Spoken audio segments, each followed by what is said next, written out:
Praise the Lord. கர்த்தர் நல்லவே, கர்த்தர் நல்லவே, கர்த்தர் நல்லவே. ஆண்டவருடைய நாமத்துக்கு மகிமையும் கிருபையும் தயவும் உண்டாவதாக.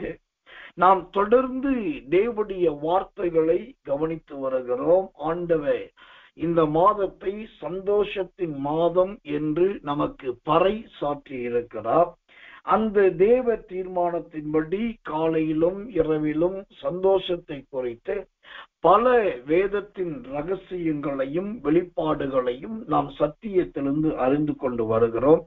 பரிசுத்த ஆவியானவரும் நாளுக்கேற்றபடி நேரத்துக்கேற்றபடி அவர் அதை வெளிப்படுத்தி நிறைய காரியங்களை கற்றுக் கொடுத்து வருகிறார். அதற்காக திரியேக தேவனுக்கு நன்றி சொல்லுகிறேன், திருத்துவநாதருக்கு நன்றி சொல்லுகிறேன், பகிர்ந்தளிக்கிற பரிசுத்த ஆவியானவருக்கு நன்றி சொல்லுகிறேன். அந்த வரிசையில் இன்றைக்கு தேவனுடைய செய்திக்கு ஆதாரமாக வேதத்தில இருந்து ஒரு வசனத்தை வாசிக்கிறேன். ஜெபத்தோடு கவனிங்கள். சங்கீதங்களின் புஸ்தகம் 51 சங்கீதம் 12வது வசனம். சங்கீதம் 51:12. உமது இரட்சண்யத்தின் சந்தோஷத்தை திரும்பவும் எனக்கு தந்து உற்சாகமான ஆவி என்னை தாங்குபடி செய்யும். ஆமென். திரும்ப வாசிக்கிறேன் உங்கள் கவனத்துக்காக. சங்கீதம் 51:12வது வசனம். உமது இரட்சண்யத்தின் சந்தோஷத்தை திரும்பவும் எனக்கு தந்து உற்சாகமான ஆவி என்னை தாங்கும்படி செய்யும். கர்த்தருடைய நாமத்துக்கு மகிமையும் கிருபையும் தயவும் உண்டாவதாக.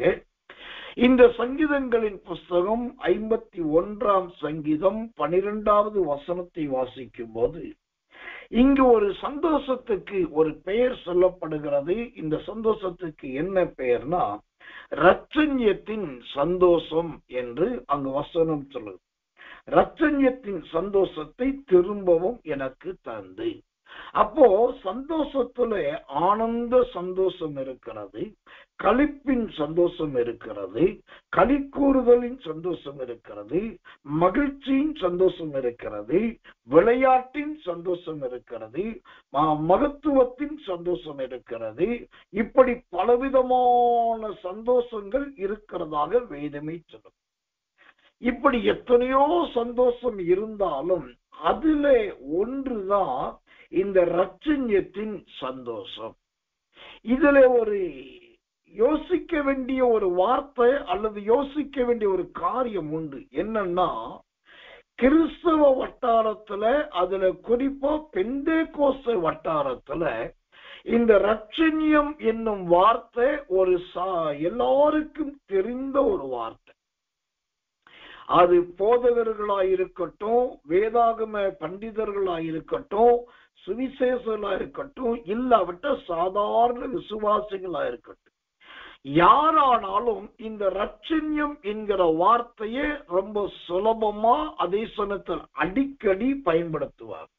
ஆனால் இதில் ஆச்சரியம் என்னவென்றால், இரட்சண்யம் என்னும் வார்த்தையை நிறைய பயன்படுத்துகிறவர்கள் இருக்கிறார்களே ஒழிய இந்த இரட்சண்யம் என்றால் என்ன என்கிற அர்த்தம் தெரிந்தவர்கள் ஒரு சிலர் தான் இருக்கிறார்.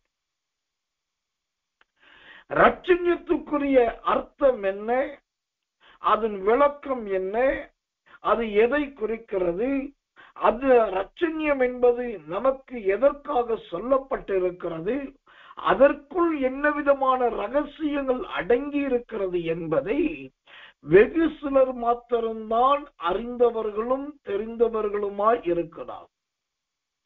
மற்றவர்கள் பெரும்பாலானவர்கள் இதன் அர்த்தம் தெரியாமலேயே பயன்படுத்துகிறார். அப்புறம் இன்னொரு கூட்டம் அதுக்கு மேலோட்டமான ஒரு விளக்கம், ஏதோ ஒரு விளக்கத்தை சொல்லிட்டு அப்படி காய் நகர்த்திட்டு போயிடுறாங்க. இன்னைக்கு இந்த சந்தோஷத்துல இரட்சண்ய சந்தோஷம் என்றால் என்ன என்பதை ஆண்டவர் நமக்கு வெளிப்படுத்தவும் கற்றுக் கொடுக்கவும் விரும்புகிறார். மானானது நீரோடையை வாஞ்சித்து கதறுவதைப் போல யாருடைய இருதயம் கதறுதலோடும் தவனத்தோடும் இந்த செய்தியை கேட்கிறதோ அவர்கள் இந்த அர்த்தத்தை, ஆழத்தை, விளக்கத்தை நன்றாய் தெரிந்து கொள்ளலாம். தேவனுடைய நாமத்துக்கு மகிமையும் கிருபையும் தயவும் உண்டாவதாக. தேவ செய்தியிலே கவனம் தேவை. சரி, ரட்சண்யத்தின் சந்தோஷத்தை என்று அந்த வசனம் சொல்லுங்க. அப்ப ரட்சண்யத்தின் சந்தோஷத்தை திரும்பவும் எனக்கு தந்து என்றால் என்ன அர்த்தம்? இதுல ரட்சண்யம் என்பது முதலாவது எதை குறிக்கிறதா இருக்கிறது? இந்த ரட்சண்யம் என்பதற்கு வேதத்திலே பலவிதமான அர்த்தங்கள் உண்டு. அந்த பலவிதமான அர்த்தத்திலே சுத்திரம் முக்கியமான அர்த்தத்தை உங்களுக்கு சொல்லிவிடுகிறேன். சங்கீதத்தின் புஸ்தகம் 32 சங்கீதம் 7வது வசனம். சங்கீதம் 32 7வது வசனம் வாசிக்கிறேன். ஜெபத்தோடு கவனிங்கள். கர்த்தருக்கு மகிமை உண்டாவதாக.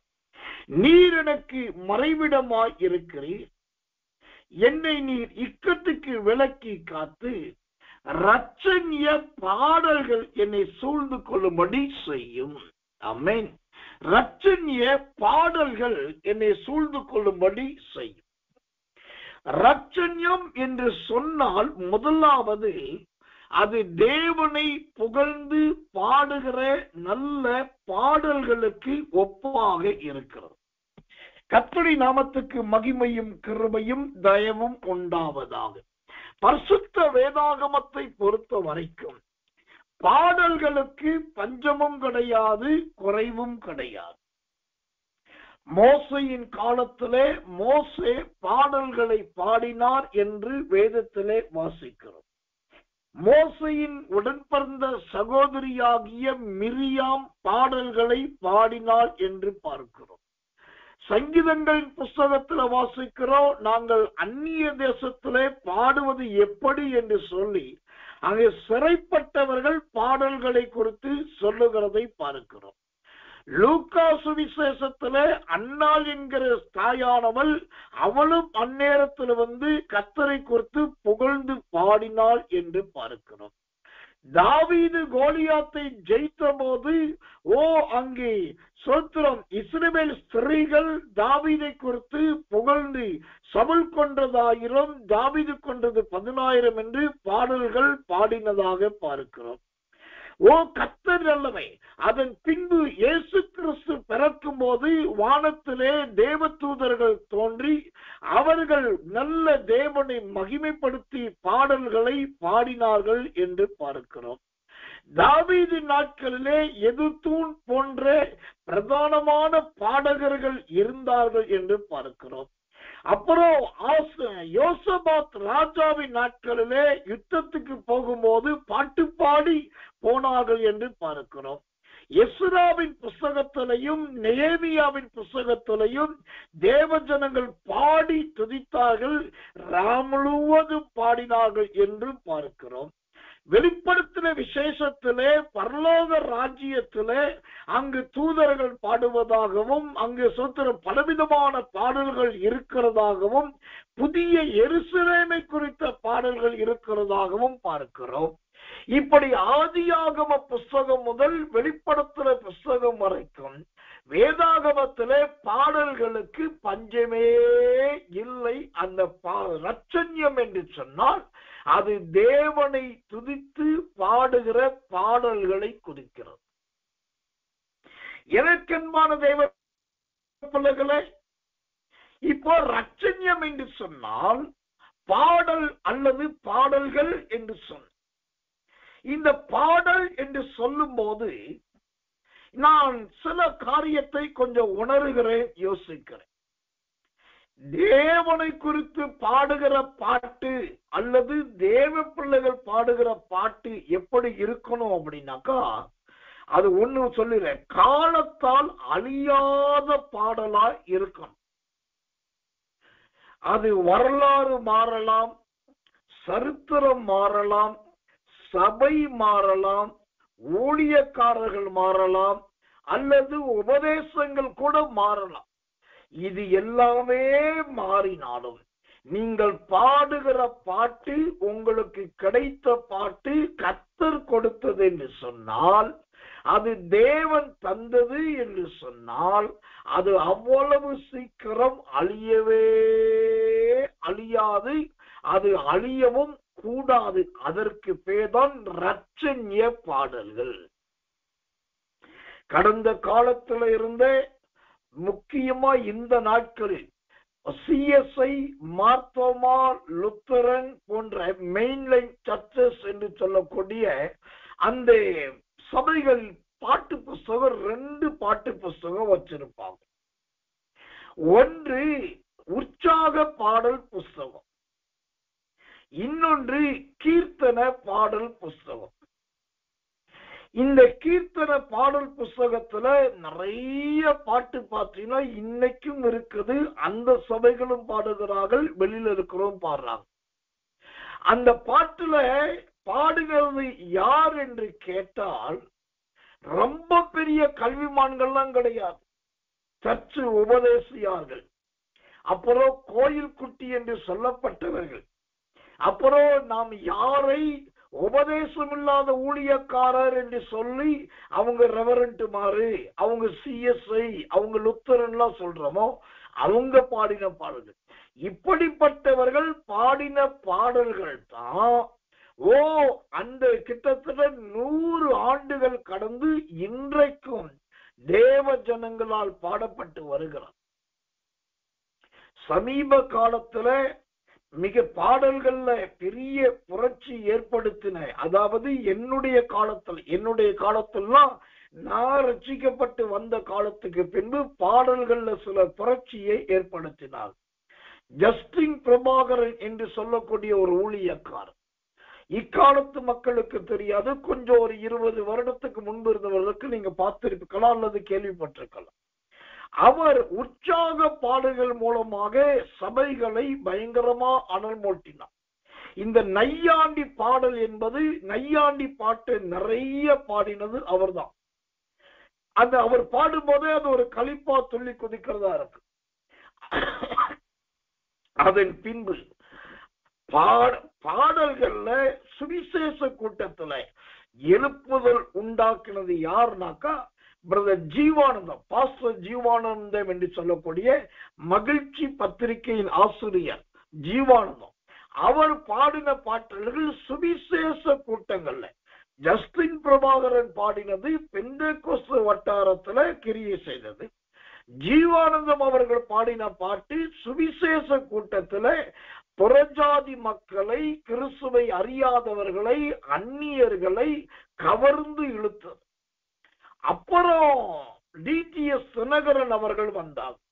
அவர்கள் பாடலிலே ஒரு புரட்சி ஏற்படுத்தினார். அவர் பாடின பாட்டு எல்லாமே சிஎஸ்ஐ காரர்களையும், ரோமன் கேத்தலிக்காரர்களையும், மெயின்லைன் சர்ச் மெம்பர்ஸையும் அதிகமாய் கவர்ந்தது, அவர்களை அதிகமாய் தொட்டது. அவர்களுக்காகவே ஏற்றப்பட்ட பாடல்களைப் போலவே பல பாடல்கள் அமைந்தது. அதுக்கப்புறம் எமில் ஜெபசிங் என்கிறதான நல்ல அருமையான ஒரு மிஷனரி, அந்த எமில் ஜெபசிங் என்கிற தேவ மனுஷன் பாடின பாடல்கள் மிஷனரி ஊழியம் செய்வதற்கு அநேகரை சவாலிட்டு அழைக்கிறதா இருந்தது. அந்த பாட்டை கேட்டா தூண்டப்படுவார்கள், நம்பப்படுவார்கள், அப்புறம் ஏவப்படுவார்கள்.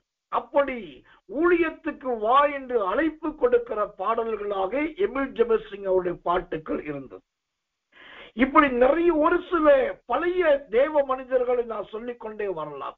அந்த வரிசையில பழம்பெரும் பாடல்களில் நேர்த்தியான பாட்டை பாடினது யாருன்னா சாமுவேல், வின்சென்ட் சாமுவேல் என்கிறதான அருமையான ஒரு தேவ மனுஷன். இன்னைக்கும் உயிரோடு இருக்கிறார், சென்னையில் இருக்கிறார், சபையும் நடத்துகிறார், ஊழியம் செய்கிறார்.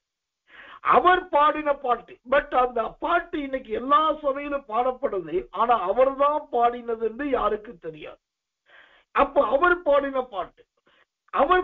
பாட்டுல பாத்தீங்கன்னா நல்ல சபைகள்ல ஆராதனை, அதாவது பாட்டு பகுதி முடிஞ்சிட்டு பிரைஸ் அண்ட் வொர்ஷிப் பண்ணும்போது பாடக்கூடிய அந்த ஆராதனைக்கு ஏற்ற பாடல்களை அவர் பாடினார். இப்ப இவங்க எல்லாம் ஏத சொல்றேன்னா, இவங்க எல்லாம் அந்த தேவனுடைய ரட்சண்யத்தினால் நிறைந்தவர்.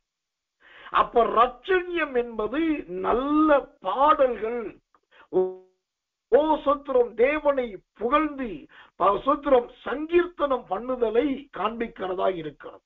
எனக்கன்பான தேவ பிள்ளைகளே, அப்போ உங்க தலைமையில இந்த ரட்சண்யம் இருக்கிறதா என்பதை கவனித்து பாருங்க. ஓ சோத்திரம், அப்படி இந்த ரட்சண்யம் இருந்தால் நீங்கள் சாதாரண நேரத்திலே கூட உங்களுக்குள்ளும் அந்த கிருபை இறங்கி சோத்திரம் அவங்க கர்த்தர் நல்லவே நல்ல சோத்திரம் பாடல்களை ஆண்டவர் உங்களுக்கு கொடுப்பார். நீங்க பைபிள்ல படிச்சு பார்த்தீங்கன்னா ஒரு ஆச்சரியமான சம்பவம் இருக்கிறது.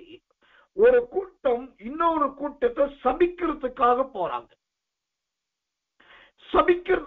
சபிக்க போறவங்க எழுந்து நடனமாடி நல்ல சோத்திரம் இசைக்கருவிகளை வாசித்து நடனமாடி பாட்டு பாடிட்டே போய் சபிச்சுட்டு வருவாங்க. அப்படி கர்த்தர் நல்லவே அந்த பாட்டு பாடிட்டே போய் சபிக்கிறதுக்குன்னே பாட்டு பாடி போன கூட்டம் எல்லாம் இருந்ததாக நாம் வேதத்திலே வாசிக்கிறோம்.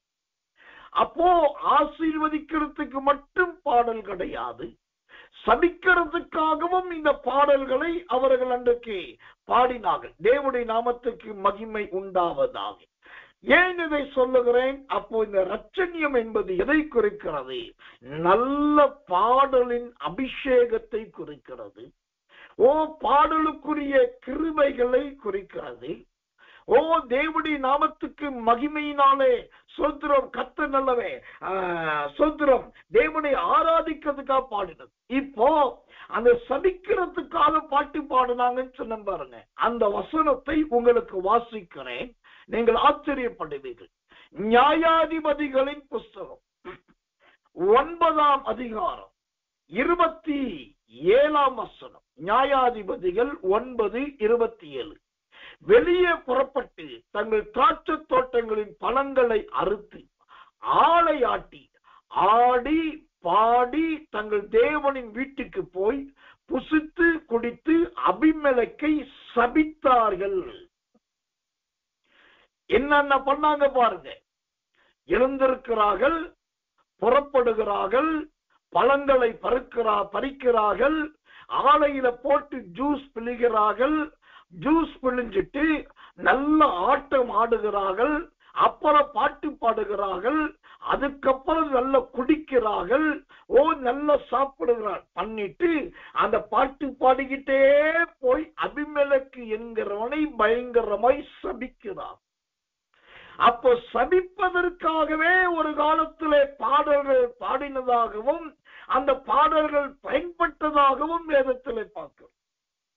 இப்போ சபிக்கப்பட்டது யார், சபித்தது யார் என்று சொன்னா, இந்த சபிக்கப்பட்டது அபிமெலேக்கு என்கிற மனுஷன். பயங்கரமான முரட்டாட்ட மனுஷன், ஈவு இரக்கமில்லாத மனுஷன்.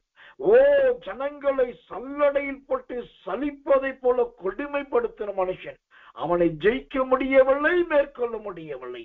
ஒரு காலம் வந்த போது சோத்திரம் அவள் ஒரு ஸ்திரீ துருக்கத்தின் மேல ஏறி நின்று கொண்டு ஒரு துண்டு என்று சொல்லக்கூடிய கல்லை தூக்கி போட்டா, துண்டு என்கிற கல்லை போட்ட உடனே தலையில பட்டு அவன் அப்படி மண்டை உடைஞ்சி செத்தான். அப்படிப்பட்ட கொடுமைக்காரனை சபிக்கிறதுக்காகத்தான் பாட்டு பாடிக்கொண்டு போனார். எனக்கன்பான தேவ பிள்ளைகளே, இந்த பாடலுக்குள் இவ்வளவு ரகசியம் இருக்காயா? இந்த பாட்டை குறித்து இவ்வளவு பிடிப்பு, இப்படிப்பட்ட சரித்திரம் இருக்காயா நீங்க கேட்கலாம். இப்ப நான் சொன்னது ஒரு கடுகளவு சிறிய விளக்கம் மாத்திரம். இன்னும் இந்த பாட்டை குறித்து சொல்லணும்னாக்கா நிறைய சொல்லிக்கொண்டே போகலாம். சரி, கடந்து போட்டோம். அப்ப ரட்சண்யம் என்றால் முதலாவது அது நல்ல தேவனை துதிக்கிற பாடல்களை குறிக்கிறதா இருக்கிறது. அந்த தேவனால் கொடுக்கப்படுகிற பாடல் என்று சொன்னால் அந்த பாட்டு ஒரு நாளும் அழியாது, சரித்திரத்தினால் அழிக்கப்படவே முடியாது. அதைத்தான் சங்கீதங்களின் புஸ்தகம் 95ஆம் சங்கீதம் 1வது வசனம் இவ்விதமாய் சொல்லுகிறது, கர்த்தரை கம்பீரமாய் பாடி நம்முடைய இரட்சணிய கன்மலையை சங்கீர்த்தனம் பண்ண கடவும் வாருங்கள். கர்த்தருடைய நாமத்துக்கு மகிமை உண்டாவதாக. இரண்டாவது, இந்த இரட்சண்யம் என்பது எதை குறிக்கிறது? இரட்சண்யம் என்றால் என்ன? சங்கீதங்களின் புஸ்தகம் 18ஆம் சங்கீதம் 2வது வசனம், சங்கீதம் 18:2 வாசிக்கிறேன், ஜெபத்தோடு கவனியுங்கள். கர்த்தர் என் கன்மலையும் என் கோட்டையும் என் இரட்சகரும் என் தேவனும், நான் நம்பி இருக்கிற என் துருகமும் என் கேடகமும் என் இரட்சணிய கொம்பும் என் உயர்ந்த அடைக்கலமுமாய் இருக்கிறார். அல்லேலூயா. கர்த்தர் நல்லவர், கர்த்தர் நல்லவர், கர்த்தர் நல்லவர். இந்த சங்கீதத்தின் புஸ்தகம் 18ஆம் அதிகாரம் 2ஆம் வசனத்தை பார்க்கும்போது கர்த்தருடைய கிருபைகளை குறித்து சொல்லப்படுது. அதுல கர்த்தருடைய கிருபை 8 விதமான கிருபைகள் இந்த 2ஆம் வசனத்தில் மட்டும் சொல்லப்படுது. நம்பர் 1 கன்மலை, நம்பர் 2 கோட்டை, நம்பர் 3 இரட்சகர், நம்பர் 4 தேவன், நம்பர் 5 துருகம், நம்பர் 6 கேடகம், நம்பர் 7 கொம்பு, நம்பர் 8 அடைக்கலம். இதுல இரட்சண்யம் எத்தனையாவது என்று கேட்டால், ஓ கர்த்தர் நல்லவர், கர்த்தர் நல்லவர், 6வதாக இந்த இரட்சண்யம் வருகிறது. என் இரட்சணிய கொம்பும் என்று சொல்லப்படுது. இந்த இரட்சணிய கொம்பு என்றால் என்ன? இந்த இரட்சணிய கொம்பு என்பது எதை குறிக்கிறது?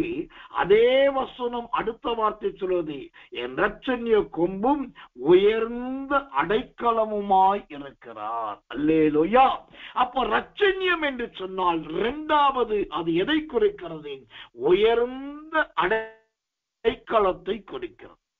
முதலாவது அடைக்கலம் என்றாலே பாதுகாப்பு என்றுதான் அர்த்தம். இப்போ இங்க வசனம் சொல்லுவது உயர்ந்த சுத்திரம் அடைக்கலம் என்று பார்க்கிறோம். அப்போ உயர்ந்த அடைக்கலம் என்றால் என்ன? இந்த உயர்ந்த அடைக்கலம் என்பது எதை குறிக்கிறதா இருக்கிறது? கர்த்தருடைய நாமத்துக்கு மகிமையும் கிருபையும் தயவும் உண்டாவதாக. எனக்கன்பான தெய்வ பிள்ளைகளே, இந்த உயர்ந்த அடைக்கலத்தை குறித்து ஓசோத்திரம் சங்கீதக்காரன் மாத்திரம் அல்ல, மற்ற சிலரும் கூட நல்ல சாட்சிகளை சொல்லுகிறதை வேதத்திலே பார்க்கலாம். இப்போ இந்த உயர்ந்த அடைக்கலத்தை குறித்து நேரடியாய் கர்த்தர் சொல்லுகிற ஒரு வார்த்தை, அதாவது சங்கீதக்காரன் சொல்றான், தீர்க்கதரிசி சொல்றான், அப்போஸ்தலன் சொல்லுகிறான் என்று இல்லாம உயர்ந்த அடைக்கலத்தை குறித்து கர்த்தரே சொல்லுகிற அவருடைய வாயின் வார்த்தையாகிய ஒரு வசனத்தை காண்பிக்கிறேன். ஏசாயாவின் புஸ்தகம் 33ஆம் அதிகாரம் 16வது வசனம். ஏசாயா 33:16. அவன் உயர்ந்த இடங்களில் வாசம் பண்ணுவான், கன்மலைகளின் அரண்கள் அவனுடைய உயர்ந்த அடைக்கலமாகும். அவன் அப்பம் அவனுக்கு கொடுக்கப்படும், அவன் தண்ணீர் அவனுக்கு நிச்சயமாய் கிடைக்கும். கர்த்தர் நல்லவர், கர்த்தர் நல்லவர், கர்த்தர் நல்லவர். இப்போ இந்த இரட்சண்யம் என்று சொன்னால் இரண்டாவதாக பார்க்கிறோம் உயர்ந்த அடைக்கலம். இந்த உயர்ந்த அடைக்கலம் என்றால் எதை குறிக்கிறது? அதைத்தான் இந்த ஏசாயா 33:16 சொல்லுகிறது. உயர்ந்த அடைக்கலம் என்று சொன்னால் கன்மலைகளின் அரண்கள் என்று அர்த்தம். கன்மலைகளின் அரண்கள். கன்மலைகளின் அரண்கள் என்றால் என்ன அர்த்தம் தெரியுமா? நீங்கள் அரண்மனைகளை சுற்றி பார்த்திருந்தால் தெரியும், அல்லது அரண்மனையை குறித்த பாடங்கள் படித்திருந்தால் தெரியும், அல்லது வரலாற்றை வாசித்திருந்தால் தெரியும். சரி, நீங்க அரண்மனையை பார்த்திருக்கீங்களா? நீங்க அரண்மனையை போய் சுத்தி பார்த்திருக்கீங்களா? என்னைய கேட்டா நிறைய அரண்மனையே பார்த்திருக்கிறேன். அதுல நான் படிக்கிற காலத்து நான் வாழ்ந்ததே ஒரு அரண்மனையில தான் வாழ்ந்தேன். சாதாரண இடத்துல இல்ல, ஆண்டவர்களை படிக்கிற காலத்தில் வைத்திருந்ததே ஒரு அரண்மனையில. சிவகங்கை பட்டணத்துல சிவகங்கை சீமை என்று சொல்லுவாங்க. சிவகங்கை சீமையை ஆண்ட அந்த ராஜா, அவருக்கு ஒரு அரண்மனை இருந்தது. அந்த சிவகங்கை சீமையை ஆண்ட ராஜாவுடைய அரண்மனையில தான் நான் தங்கி இருந்தேன். அங்க இருந்துதான் என் கல்வி ஆண்டுகளை நான் செலவழித்தேன். அப்போ தேவன் என்னை படிக்க வைத்ததே சிவகங்கை சீமையின் அரண்மனையில வைத்துதான். அதை தவிர அந்த சிவகங்கை சீமை ராஜாவுடைய ராணிக்கென்று ஒரு தனி அரண்மனை, சோத்திரம், அரண்மனை சாலை என்கிற இடத்துல சிவகங்கையிலே உண்டு. அதையும் நிறைய உய்ந்து ஆய்ந்து பார்த்திருக்கிறேன். அப்புறம் கர்த்தர் நல்லவன், செங்கோட்டை, அங்க இருக்கிற காரியங்களை பார்த்திருக்கிறேன். நம்முடைய திருவண்ணாமலை பக்கத்தில் இருக்கிற செஞ்சிக்கோட்டை அந்த அரண்மனையை நேரம் எடுத்து நாள் எடுத்து போய் அதையெல்லாம் மேலே கீழே எல்லாம் ஏறி இறங்கி எல்லாம் பார்த்து இருக்கிறேன். இப்படி நிறைய மலைகள் ஏறி நிறைய அரண்மனைகளை தேடி போய் அவைகளுக்கிற அந்த குண்டு பாய்ச்சுகிறது, பீரங்கி பாய்ச்சுகிறது, அப்புறம் நிறைய சூத்திரம், அங்க இருக்கிற குளங்கள் எல்லாத்தையும் ஆராய்ச்சியும் அங்க இருக்கிற கல்வெட்டுக்கள் எல்லாம் உட்கார்ந்து மணிக்கணக்காய் படித்த நாட்கள் உண்டு. அப்படியெல்லாம் வந்ததுனால தான் இன்னைக்கு ஆண்டுடைய கிருமினால் வேதத்தை இப்படி போதிக்க முடிகிறது. கடந்து போகட்டும். இப்போ இந்த உயர்ந்த அடைக்கலம் என்பது எதை குறிக்கிறது? அது கண்மலைகளின் அரண்கள் என்று சங்கீதம் 18:2 பார்க்கும். இந்த கண்மலையின் அரண் என்றால் என்ன அர்த்தம் தெரியுமா? நீங்க இப்ப கூட மதுரையிலே திருப்பரங்குன்றம் என்கிறதான ஒரு பட்டணம் இருக்கிறது. அந்த மதுரை திருப்பரங்குன்றத்துக்கு போனீங்கன்னாக்கா அங்க மிகப்பெரிய ஒரு பிரபல்யமான முருகனுக்கு 6 படை வீடு. முருகனுடைய 6 படை வீட்டிலே ஒரு வீடு தான் இந்த திருப்பரங்குன்றம் வீடு. இந்த திருப்பரங்குன்றம் என்கிற பெயர் அது இப்போ சுதந்திரம் வைக்கப்பட்ட பெயர். அதுல உண்மையான பெயர் திருப்பரங்குன்றம் கிடையாது. அந்த பட்டணத்தின் உண்மையான பெயர் தென்பரங்குன்றம். கர்த்தர் நல்லவன். அந்த தென்பரங்குன்றமாய் இருந்ததுதான் திருப்பரங்குன்றமாய் மாறுச்சு. ஏன்னா முன்னொரு காலத்துல இந்த முருகனுடைய 6 படை வீட்டிலே ஒரு வீடாக திருப்பரங்குன்றத்தில் முருகன் கோவில் தென்பகுதியை பார்த்து இந்த பக்கம் திரும்பி இருந்தது. கன்னியாகுமரி, நாகர்கோவில், விருதுநகரை பார்த்து அந்த கோவில் இருந்தது. அப்படி இருந்ததை ஐதீகத்தின்படி மாத்தணும் சொல்லி அந்த திசையை திருப்பி அந்த பக்கத்துல திருப்பி வச்சாங்க. எப்போ அந்த கோயிலோட வாசலை திருப்பி நுழைவு வாசலை மாற்றினாங்களோ அன்னைக்கு வரைக்கும் இருந்த தென்பரங்குன்றம் என்பது திருப்பரங்குன்றமாய் பெயர் மாற்றப்பட்டது. இந்த அப்படி வந்ததான் திருப்பரங்குன்றம். ஏன் இதை சொல்றேன்னா, இப்பயும் நீங்க மதுரைக்கு போகும்போது நம்முடைய திருநெல்வேலி, நாகர்கோவில், மதுரை வாசத்திரம், விருதுநகர் மார்க்கமா அந்த மதுரைக்கு உள்ள நுழையும் போது அந்த திருப்பரங்குன்றம் மலையை பார்த்தீங்கன்னா மலை சரிவிலே பெரிய ஒரு மதில் சுவர் இருக்கும். மலைக்கு மேலே, மலைக்கு உச்சியிலே மலை சரிவில இருக்கும். அந்த இடத்துக்கு இது நாள் வரைக்கும் யாரும் போக முடியாது. போவதற்கு பாதைகள் கிடையாது, போகக்கூடிய வழி கிடையாது. ஆனால் அந்த இடத்துல ஒரு அழகான கோட்டை இருக்குது. அந்த இடத்துல அருமையான பாதுகாப்பு ஸ்தலம் இருக்கிறது. ஆபத்துக்கள் வரும்போது ராஜாக்களும் மந்திரிகளும் அல்லது பிரதானமானவர்களும் அங்க போய் பதுங்கு குழியிலே தங்கிக் கொள்ளுவார்கள். இது பல நூற்றாண்டுகளுக்கு முன்பு கட்டப்பட்டது. அப்போ அந்த மலை சரிவு கீழிருந்து கிட்டத்தட்ட 100 அடி உயரம். அதுல ஏறுவதற்கு எந்த வழி கிடையாது. மேலே மலைக்கு மேலே ஏறினால் அங்கு வருவதற்கு பாதை கிடையாது. ஆனா எப்படி வந்தார்கள் என்று தெரியாது. அங்க ஒரு அலங்கத்தை கட்டினார்கள் என்று தெரியாது. அங்கு எப்படி அந்த இடம் அறையை உருவாக்கினார்கள் தெரியாது. அங்க ஒரு பெரிய மதில் சுவர் எழுப்பப்பட்டதெல்லாம் தெரியாது. ஆனா அது ஒரு மிகப்பெரிய ராஜாக்குடைய பாதுகாப்பு இடம். ஏன் இவ்வளவு பெரிய வரலாற்றை நான் பேசுறேன் அப்படின்னாக்கா, இதற்கு பேர் தான் கண்மலைகளின் அரண்கள். இந்த ரட்சண்யம் என்று சொன்னால் 2வது உயர்ந்த அடைக்கலம். அந்த உயர்ந்த அடைக்கலத்தை ஆண்டவர் எங்க கொண்டு போய் வைக்கிறாரு? மலைக்கு மேலே கொண்டு போய் வைக்கிறார். மலை, உயர்ந்த மலை. அந்த மலைக்கு மேல போயிட்டு நீ மலையில ஏறிக்கன்னு விட்டுல, அந்த மலைக்கு மேல போ சொல்லி அங்க ஒரு அழகான பாதுகாப்பு இடத்தை தேவன் உருவாக்குறார். அந்த இடத்தை உருவாக்கி அங்க எந்த எதிரி வந்தாலும் விரோதி வந்தாலும் பார்க்க முடியாத, நுழைய முடியாத ஒரு நல்ல குகையை உருவாக்கி அல்லது பள்ளத்தாக்கு உருவாக்கி அல்லது பள்ளத்தை உருவாக்கி அதுக்குள்ள கொண்டு போய் தம்முடைய பிள்ளைகளை வைக்கிறார். இதுக்கு பேர் தாங்க கன்மலைகளின் அரண்கள். கண்மலை என்று சொன்னால் கையால் பேர்க்க முடியாத கல்லால் ஆன மலை. அந்த கல்லால் ஆன மலைகளே அங்க ஒரு உயரத்தை உருவாக்கி அந்த உயரத்துல ஒரு அடைக்கலத்தை உருவாக்கி அந்த அடைக்கலத்துல கொண்டு போய் தம்முடைய தாசர்களை, தம்முடைய ஊழியக்கார மகள்களை வைக்கிறார். இதுதான் சத்தியம், இதுதான் சரித்திரம். ஆனா இந்த அர்த்தம், இந்த விளக்கம், இந்த வரலாறு தெரியாம நிறைய பேர் ரட்சணியம் சொல்றோம், உயர்ந்த அடைக்கலம் சொல்றோம், கண்மலைகளின் அரண்கள் சொல்றோம். இப்ப கவனிச்சீங்களா? தேவன் ஓரே பர்வதத்துல எலியாவை கொண்டு போக சொல்றாரு. அங்கு பயங்கர இடிமின்னல் உண்டாகுது. அவன் ஓடி போய் குகைக்குள்ள ஒளிஞ்சுக்கிட்டான். அந்த ஒளிஞ்ச இடம் எப்படி இருக்குது? ஒரு பாதுகாப்பான இடம். சரி, இப்ப ரட்சண்யம் என்று சொன்னால் இரண்டாவது உயர்ந்த அடைக்கலம் என்று சொன்னேன். உயர்ந்த அடைக்கலம் என்று சொன்னால் கண்மலைகளின் அரண்கள் என்று சொன்னேன். அந்த கண்மலையின் அரண்களுக்கு தான் ஒரு தமிழ் வரலாற்றையே உங்களுக்கு காண்பித்தேன். வரலாற்று மாத்திரமல்ல, அந்த வரலாற்று பூர்வீகமான இடத்தையும் உங்களுக்கு சூத்திரம் ஐடென்டிஃபையோட சொல்லி இருக்கிறேன்.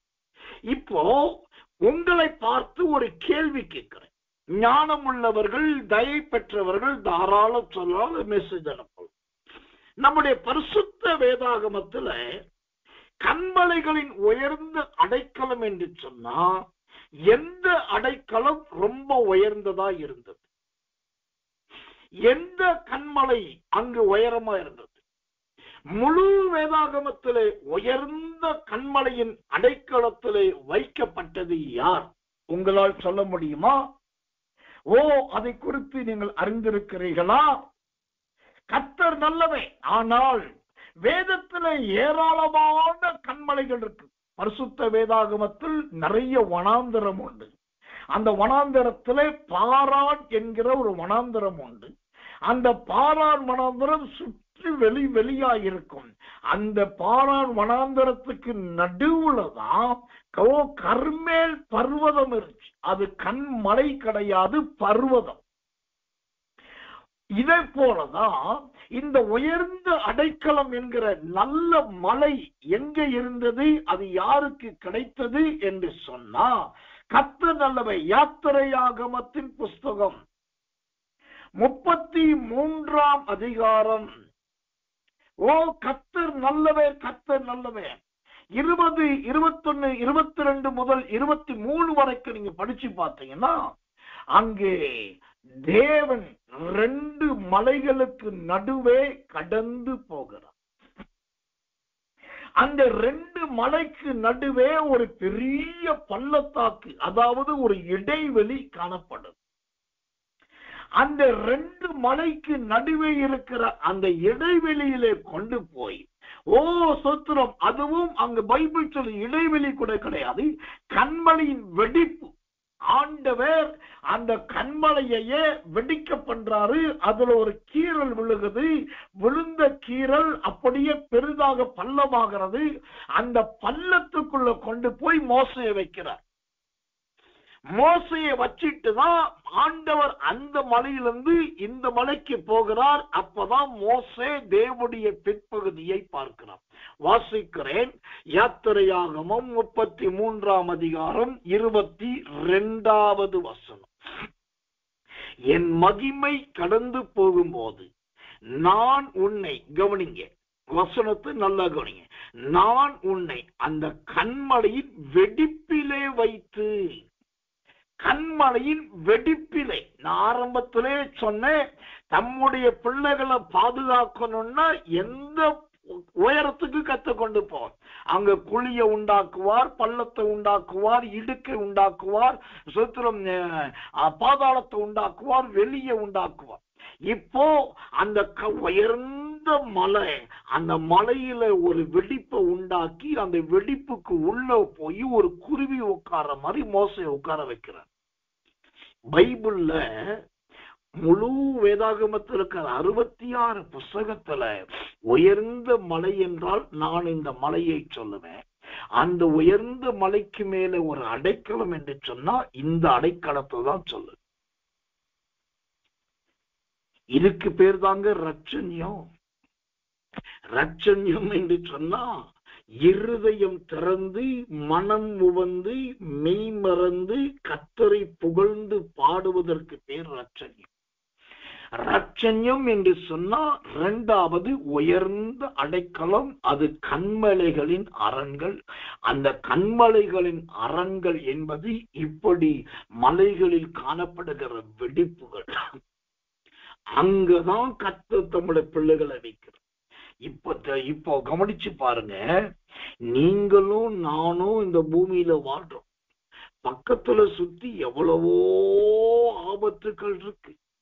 ஆனா நமக்கு ஒரு காயம் படல, ஒரு அடிப்படல, நம் நொண்டி ஆகல, சப்பானி ஆகல, அல்லது மரணப்படுக்கையில விழுகலன்னாக்கா என்ன அர்த்தம் தெரியுமா?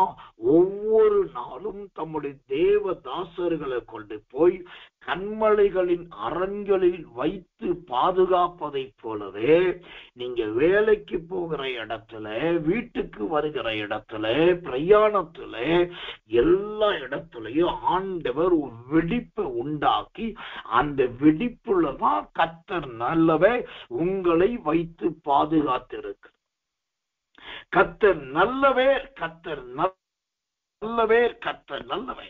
எனக்கன்பான தேவ பிள்ளைகளே, அப்போ இது இந்த ரட்சண்யம் என்பது சாதாரணமானது கிடையாது.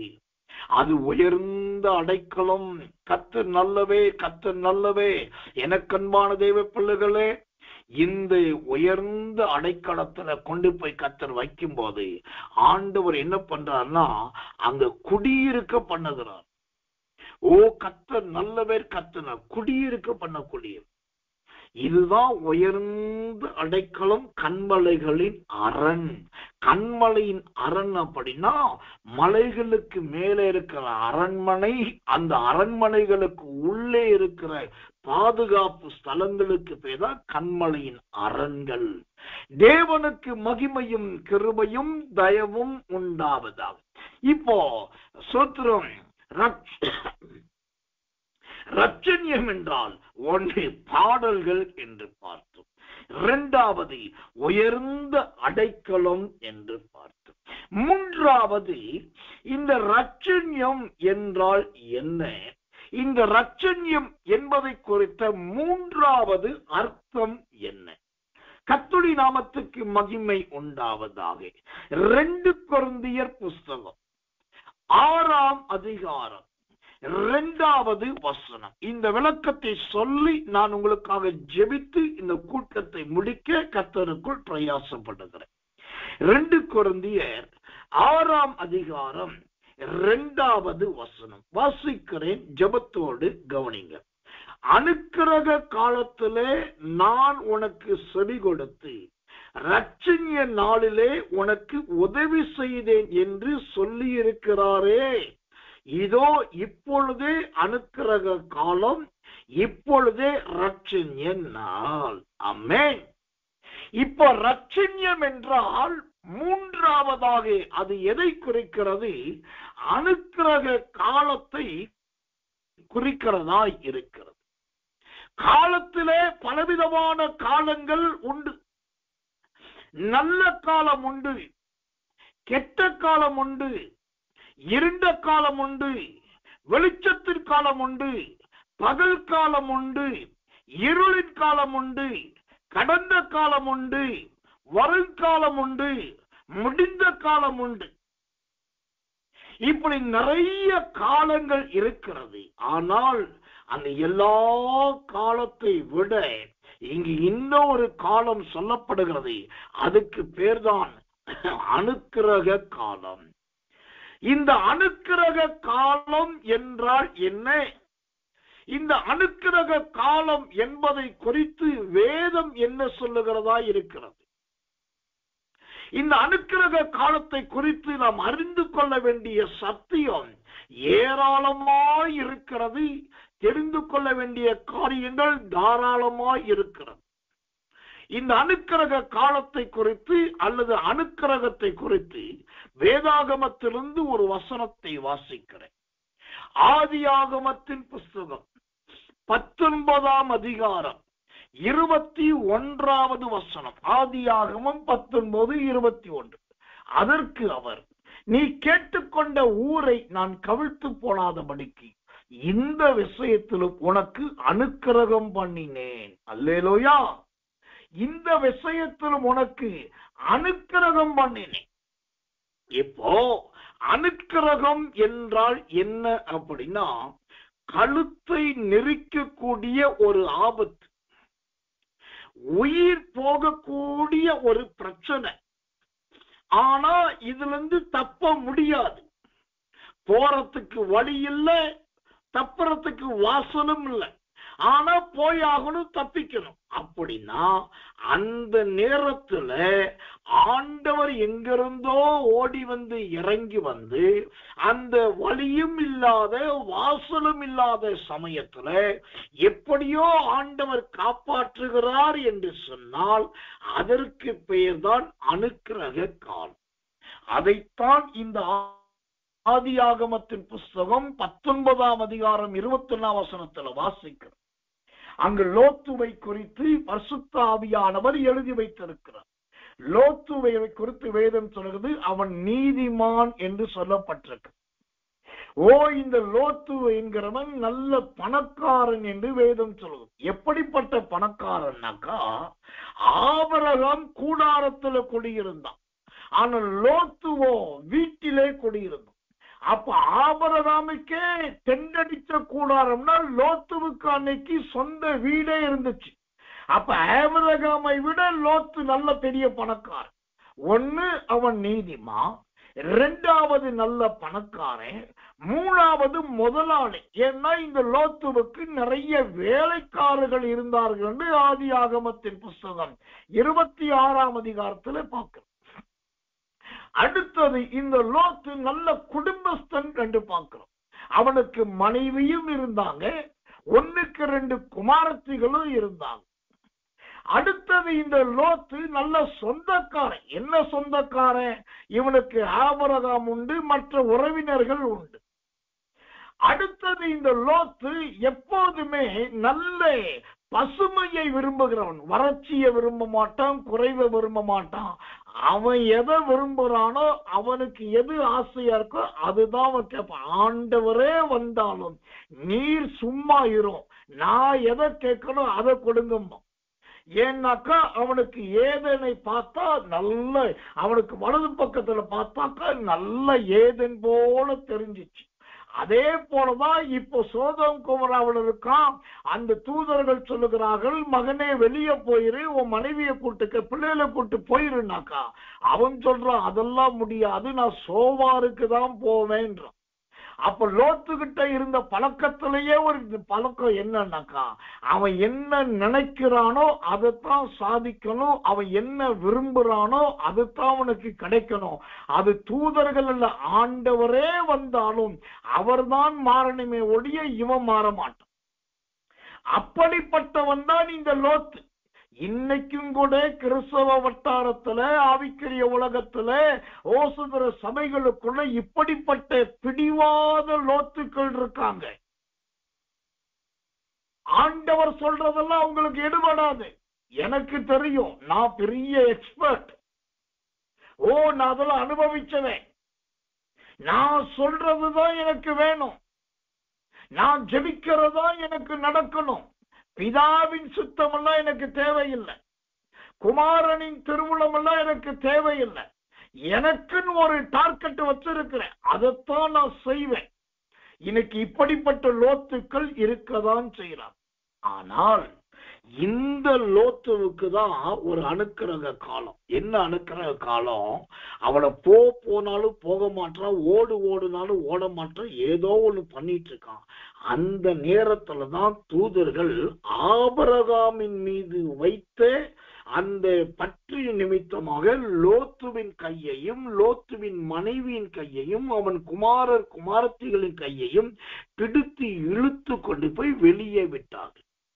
இதுக்கு பேர் தான் அனுக்கிரக காலம். ஆபத்திலிருந்து தேவன் தப்புவிக்கிறாரே, அந்த தேவன் தப்புவித்தலுக்கு பேர் தான் அனுக்கிரக காலம். இந்த செய்தியை கேட்கிற எனக்கன்பான விசுவாச தேவ பிள்ளைகளே, போதக பிதாக்களே, சகோதர சகோதரிகளே, உங்க பக்கத்துல ஆபிரகாம் இருக்காரு, இந்த பக்கத்துல பொண்டாட்டி இருக்கிறா, அந்த பக்கத்துல குமாரத்திகள் இருக்காங்க, எனக்கு சொந்த வீடு இருக்குதுன்னு சொல்லிட்டு நான் விரும்புறதான் நடக்கணும், நான் சொல்றதுதான் நிறைவேறணும், எனக்கு பிரியமானதா இருக்கணும், ஓசத்துல நான் கேட்கறது மட்டும்தான் கிடைக்கணும்னு சொல்லுகிறேன். அந்த சுய விருப்பத்தை முதலாவது ஒழித்து தீயிட்டு கொளுத்துங்கள். இந்த லோத்துவை போல தேவையில்லாத பிடிவாதம் பண்ணாதீர்கள். இன்னைக்கு நிறைய பேருக்கு என்ன ஒரு எண்ணம்னாக்கா, இப்படிதான் வர்ற ஊழியக்காரலாம் சொல்லிட்டு இருக்கான். கடைசி காலம் கடைசி காலம் கடைசி காலம் சொல்றாங்க. ஆனா இன்னும் கடைசி காலம் வரல, ஆண்டவரும் வரல. அதனால இவங்க பாட்டி சொல்லிட்டு அவங்களுக்கு என்ன வேலைன்னு சொல்லி இன்னைக்கு ஆபிரகாம் போன்ற நோவா பண்ற தேவ மனுஷர்கள் சொல்லுகிற சத்தியத்தை கேட்கறதுக்கு நிறைய பேருக்கு செவியும் இல்லை, ஏற்றுக்கொள்ள இருதயமும் இல்லை. ஆனா ஒரு காலம் வரப்போகிறது, அது அனுக்கிரகத்தின் காலம். அந்த காலம்தான் ஏறத்தாழ நான் நெருங்கிட்டு இருக்க காலம். அந்த நேரத்துல ஆண்டவர் கையை பிடிச்சு இழுத்துக்கிட்டு போய் வெளியே விடுவதற்கு ஆயத்தம். ஆனா நான் சொல்றேன், ஆண்டவர் வந்து கையை பிடிச்சு பிடிவாதமா இழுத்துட்டு போன பின்பும் அங்கேயும் போயிட்டு இதோ அந்த மலை தெரியுதே, மலைக்கு ஓடிறேன், அது கொஞ்சம் அடைக்கலமா இருக்கு, நீங்க ஓடுறது தேவ சித்தம் கிடையாது. எனக்கன்பான தேவ பிள்ளைகளே, இன்னைக்கு வரைக்கும் நீங்க நல்லா இருக்கிறதே தேவனுடைய காருண்யம். இன்னைக்கு வரைக்கும் உங்களுக்கு ஒரு வேலை இருக்கிறதே தேவனுடைய காருண்யம். இன்னைக்கு வரைக்கும் ஒரு மதிப்பும் மரியாதை உங்களுக்கு இருக்குன்னா அதுவே தேவனுடைய காருண்யம். நீங்க ஏன் அனுக்கிரக காலம் வரைக்கும் காத்து கொண்டிருக்கிறீர்கள்? அந்த அனுக்கிரக காலத்தை குறித்து கர்த்தர் நல்லவே, அதுக்காக ஏன் தாமதித்துக் கொண்டிருக்கிறீர்கள்? அந்த அனுக்கிரக காலத்துல தான் நடக்கணும்னு சொல்லி சொத்திரம் நீங்க இருக்க வேண்டிய அவசியம் இல்லை. ஆனா ஒருவேளை அனுக்கிரக காலத்துல தான் நான் செய்வேன்னு சொன்னா இந்த வசனம் தான் நடக்கும். எந்த வசனம்? சங்கீதம் 69:13 வாசிக்கிறேன், கவனிங்க. 69ஆம் சங்கீதம் 13ஆம் வசனம். ஆனாலும் கர்த்தாவே, அனுக்கிரக காலத்தில் உம்மை நோக்கி விண்ணப்பம் செய்கிறேன். தேவனே, உமது கிருபையினாலும் உமது ரட்சிப்பின் சத்தியத்தினாலும் எனக்கு செவி கொடுத்தருளும்.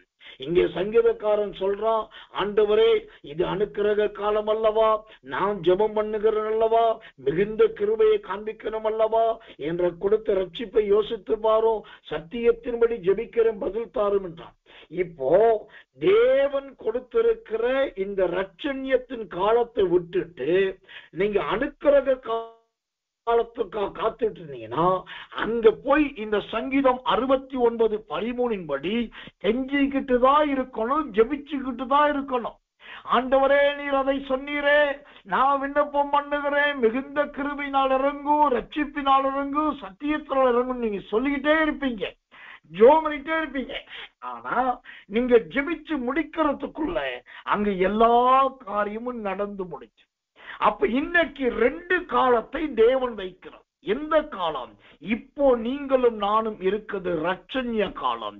இனிமேல் வரப்போவது அனுக்கிரக காலம். அந்த அனுக்கிரக காலத்துக்காக நீங்கள் காத்திருக்காமல் இந்த ரட்சண்ய காலத்திலேயே கர்த்தருடைய பொற்பாதத்தை முத்தம் செய்யுங்கள். இந்த ரட்சண்ய காலத்திலேயே கர்த்தரை அதிகமாய் ஸ்தோத்திரியுங்கள், துதியுங்கள். இந்த ரட்சண்ய காலத்திலேயே கர்த்தருக்கு பிரியமானதை செய்ய. இன்னைக்கு ரட்சண்யத்தை குறித்து 3 மாபெரும் வெளிப்பாடுகளை கர்த்தர் கொடுத்திருக்கிறார். ரட்சண்யம் என்றால் மெய் மறந்து இருதயம் திறந்து கர்த்தரை புகழ்ந்து பாடுவதற்கு பேர் தான் ரட்சண்யம். ரட்சணியம் என்றால் உயர்ந்த அடைக்கலம். அது கண்மலைகளின் அரண்கள். அந்த கண்மலைகளின் அரண்களில் தேவன் தம்முடைய பிள்ளைகளை வைத்து காக்கிறார். மூன்றாவது ரட்சணியம் என்றால் அனுக்கிரக காலம். இதுல நான் சொல்லுகிறது, உங்களை ஏற்கனவே தேவனாகி கத்து நல்ல பாட்டு பாட, பைபிள் வாசிக்க, சத்தியத்தை கேட்க எல்லா கிருபையும் கொடுத்திருக்கார். இரண்டாவது, உங்களை இன்னைக்கு வரைக்கும் சொல்கிறோம் கண்மலைகள் உயர்ந்த அடைக்கலத்தை வைத்து பாதுகாத்துட்டு இருக்கார். இவ்வளவு செய்த தேவனும் அந்த ரட்சண்யத்தினால்தான் இதெல்லாம் செய்திருக்கிறார். அப்ப இந்த ரட்சண்யத்தின் காலத்தை ஏன் நீங்கள் பயன்படுத்த கூடாது?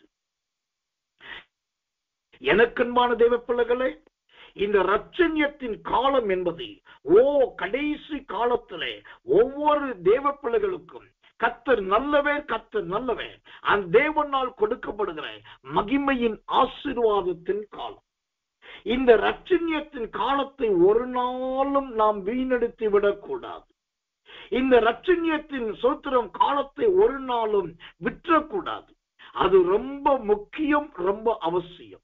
இந்த ரட்சண்ய காலத்தை குறித்த சோத்திரம் கர்த்தர் நல்லவே, கர்த்தர் நல்லவே ஒரு வசனத்தை உங்களுக்கு காண்பிக்க விரும்புகிறேன்.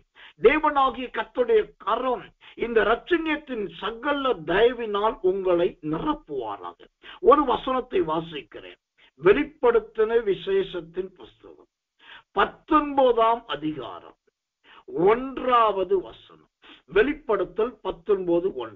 இவைகளுக்கு பின்பு பரலோகத்தில் திரளான ஜனக்கூட்டம் இடுகிற ஆரவாரத்தை கேட்டேன். அவர்கள் அல்லேலூயா, ரட்சண்யமும் மகிமையும் கனமும் வல்லமையும் நம்முடைய தேவனாகிய கர்த்தருக்கே உரியது.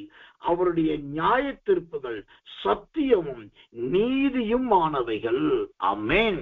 எனக்கன்பான தேவ பிள்ளைகளே, இந்த நாள் முதல் இங்க வெளிப்படுத்தின விசேஷம் 19ஆம் அதிகாரம் 1ஆம் வசனத்தின்படி, ஆண்டவரே உமக்கே அல்லேலூயா, ஆண்டவரே உமக்கே ரட்சண்யம், ஆண்டவரே உமக்கே மகிமை, ஆண்டவரே உமக்கே கனம், ஆண்டவரே உமக்கே வல்லமை என்று சொல்லி அவருடைய நியாய தீர்ப்புகளை குறித்து நல்ல ஸ்தோத்தரிக்க துதிக்க ஆரம்பிச்சாலே என் தேவனாகிய கர்த்தர் இந்த ரட்சண்யத்தினால் உங்களை மறைத்து அந்த தேவ ராஜ்யமாகிய பரலோக ராஜ்யத்தை அடைய செய்யும். அந்த தேவ ராஜ்யமாகிய பரலோகத்துல போனா கூட இந்த ரட்சண்யம் நம்மை பின்தொடரக்கூடியது ஆனபடியினால் என் தேவனுடைய பெரிதான கிருபையினால் இந்த ரட்சண்யத்தை குறித்து நல்ல சத்தியத்தை கற்றுக் கொடுத்திருக்கிறார். நேரம் கிடைக்கிறப்பெல்லாம் தனியா உட்காருங்க, நல்ல பாட்டு பாடுங்க, பாடி பாடி பாடி பாடி பாடி கர்த்தரை துதிங்க. இரண்டாவது, ஆண்டவர் உங்களுக்கு கொடுத்திருக்கிற கண்மலைகளின் அரண்கள், உயர்ந்த அடைக்கலம், இவைகளுக்காக நன்றி சொல்லிக்கிட்டே இருக்கு. மூன்றாவது, அனுக்கிரக காலத்துக்காக காத்து கொண்டிருக்காமல் இந்த ரட்சண்ய காலத்திலேயே தேவனை கிட்டி சேரு. இந்த ரட்சண்ய காலத்திலேயே கர்த்தர் நல்லவே, தேவனுடைய சமூகத்திலே கடந்து வாருங்கள்.